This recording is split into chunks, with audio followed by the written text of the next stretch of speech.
बिस्मिल्लाहिर्रहमानिर्रहीम। कमल पाड़ूं पाताल में भौर भरे आकाश, बिनी संदी गाल्हड़ी राज़क आंदी रास, तहीं इश्क खे शाबास जंहिं मोहब्बती मेड़िया। शाह अब्दुल लतीफ़ बेटाई सुर कारायल में पंहिंजो हिकु अज़ीम मुशाहिदो बयानु कयो आहे। हीउ मुशाहिदो आहे कमल ऐं भौर जे इश्क जो।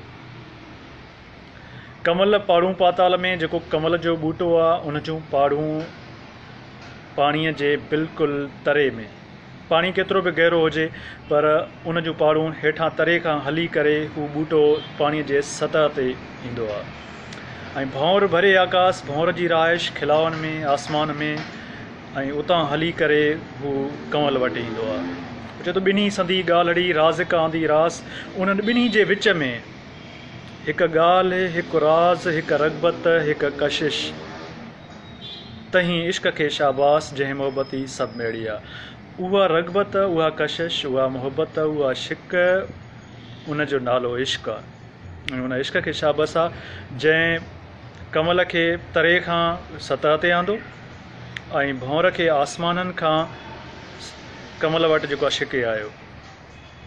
इहो सॼो इश्क आहे।